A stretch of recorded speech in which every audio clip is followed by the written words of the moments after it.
ځکه حدیث مبارک کې راځي نبی علیہ الصلوۃ والسلام فرمایي وی چې کله الله تبارک وتعالی جنت او جهنم جوړ کړل دای پیدا کړل نو الله تبارک وتعالی جبرئیل علیہ السلام ته حکم وکړو وی جبرئیل لاړ شه د جنت تماشا وکوي ګوره نو جبرئیل علیہ السلام جنت ته لاړو نو جنت وکتو او دا هغه نعمتونه او دا هغه خوشحالي ولیدلې نو چې واپس راغې الله تبارک وتعالی تینا تپوس کو جبرئیل جنت څنګه وو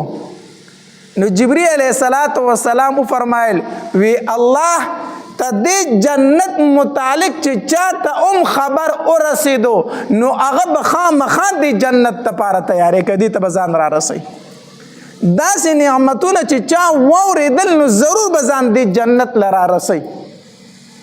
ځکه حدیث مبارک کې راځي نبی علیہ السلام فرمایي حدیث قدسی دی الله تبارک وتعالی فرمایي وای د مؤمن د پاره چې ما په جنت کې کم نعمتونه تیار کړي دي تر اوسه پورې سترګو لیدلې نه دي غوږونو اورېدلې نه دي او د یو انسان په تصور کې د هغې خیال هم نشي راتلی د انسان په زړه کې د هغې تصور او خیال هم نشي راتلی داسې نعمتونه الله تبارک وتعالی د مؤمن د پاره په جنت کې تیار کړي نو جبرئیل علیہ السلام فرمایلی الله دا کم نعمتونه چې په جنت کې دي کم انسان چې د دې نعمتونو نه خبر شو نو ضرور به دې جنت ته ځان را رسي بیا ورته الله تبارک وتعالی فرمایلی جبرئیل لاړ شه د جهنم تماشا وکړه جهنم وینه جبرئیل علیہ السلام لاړو د جهنم ننداره وکړه او د جهنم هغه ووري ولیدو د جهنم هغه بړکای ولیدله د جهنم هغه غصه ولیدله د هغې عذابونه ولیدل چې واپس راغی وی الله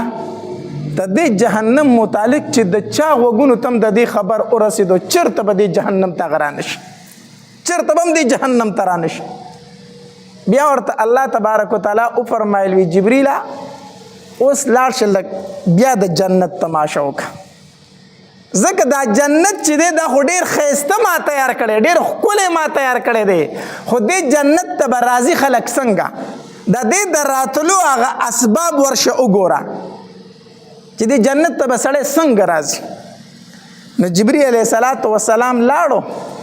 او چې کم اسباب دي د جنت د تلو کم اعمال دي د جنت د تلو کم تکلیفونه برداشت کول دي د جنت لپاره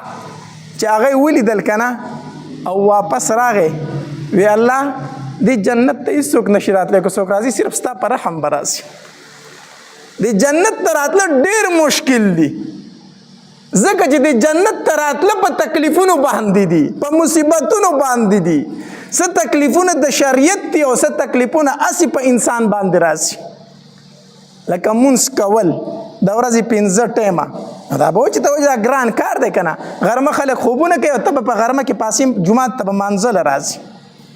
لنډې لنډې شپې دي خوب به دې لا پوره شوی نه بیا به مانځله پاسې په ژمي کې یخې شپې د سحر مانځله به پاسې مسجد ته به راځي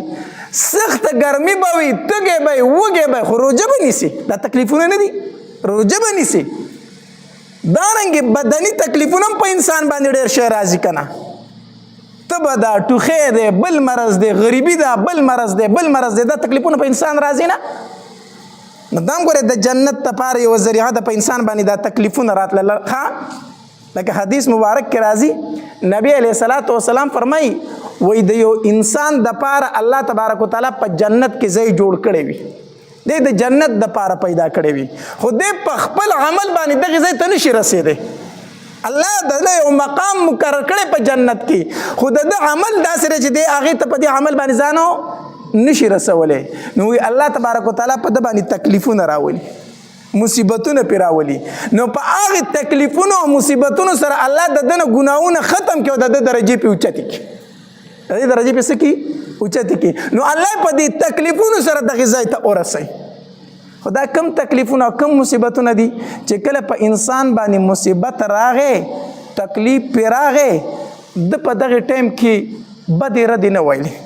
د الله ناشکري نه کوله بس وی الله دا غریبی هم ستا د طرف نه ده، بس الله دا مصیبت هم ستا د طرف نه دی. الله دا مصیبت راله په شفا باندې بدل کا، الله دا غریبی راله په مالداری باندې بدل کا.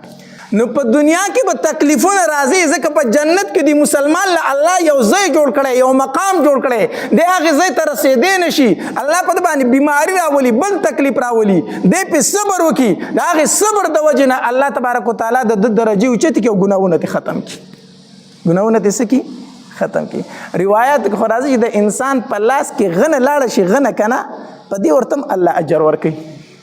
په دې ورته هم الله اجر ورکوي چې ده ته یو تکلیف میلاو شو. نو کله چې جبرئیل علیه السلام هغه مصیبتونه وکتل، هغه تکلیفونه وکتل چې دا تکلیفونه به برداشت کوي، هله به جنت ته ځي. ځکه حدیث مبارک کې راځي وایي جنت الله په تکلیفونو باندې پټ کړی دی. حدیث مبارک کې راځي نبی علیه السلام فرمایي خبردار د الله سودا ګوره ګرانه ده، د الله سودا څه ده؟ ګرانه ده، د الله سودا ارزانه نه ده. جنت ګټل داسې آسان کار نه دی، تکلیف په برداشت کوي.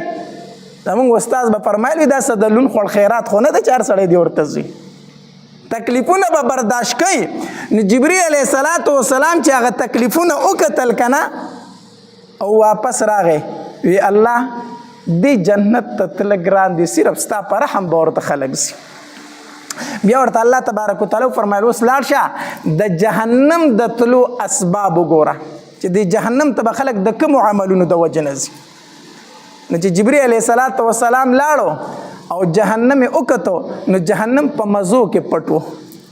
جهنم په څه کې پټ و؟ په مزو کې پټ دی، ځکه چې عیاشۍ دي، خوشحالۍ دي، بدکارۍ دي، غلا ده، زنا ده، بل عمل دی، بل عمل دی، ټولې خوشحالۍ. ګناه خو د هر انسان زړه غواړي که نه؟ د هر انسان زړه ګناه غواړي، خو ځان به د ګناه نه بچ کړي. نو چې ستا زړه سمني او هغه کوي، خپله مرضي کوي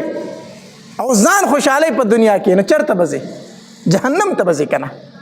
نو جهنم تش په خوشحالو کې پټ شوی و. نو چې جبرئیل علیه السلام واپس راغی، وی الله دې جهنم نه ځان ساتل ډېر ګران دي، دې نه ځان ساتل ډېر زیات ګران دي، ورنه اکثر خلک هم دې جهنم له راځي،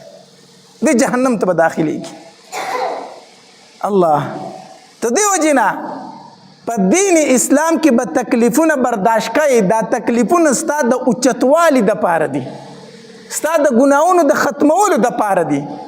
حدیث مبارک کې راځي نبی علیه السلام فرمایي وایي د ټولو نه زیات تکلیفونه الله تبارک وتعالی په دنیا کې پیغمبرانو ته ورکړي دي، پیغمبرانو ته ورکړي. او بیا چې پیغمبر ته څوک څومره زیات نږدې وي دومره به پې تکلیفونه زیات راځي. څومره چې پیغمبر ته څوک نږدې دی دومره به په هغه باندې څه وي؟ تکلیف زیات وي. الله نو تکلیفونه به راځي، مصیبتونه به راځي. بعضې خلک داسې که نه مونږ ته ټلیفون وکړي وایي مولي صاحب چې مونځ اودس مې نه کوه، ښه بېکاره ګرځېدم نو هر کار مې سم و، اوس مې وظیفې شروع کړی، مونځ اودس مې شروع کړی، یو کار مې هم سمې نه خوري.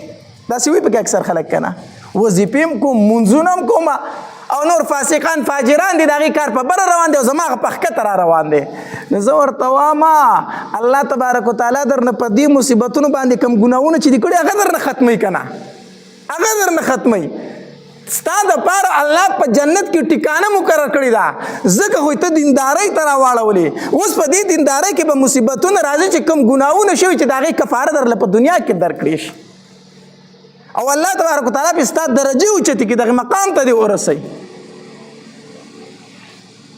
نو ان مع العسر یسرا، ان مع العسر یسرا. د دین اسلام د پاره چې چا سختی برداشت کړې ده که نه، نو د هرې سختۍ سره بیا څه دي؟ خوشحالۍ دي. د هرې سختۍ نه وروسته بیا خوشحالۍ دي. خو د دین اسلام د پاره دا نه چې د دنیا د پاره ته تکلیفونه برداشت کړه بیا وایي چې وروسته به خوشحالي راځي. د دین اسلام د پاره، د شریعت د پاره چې چا تکلیف برداشت کړی الله تبارک وتعالی په بیا ښې ورځې راوستې دي.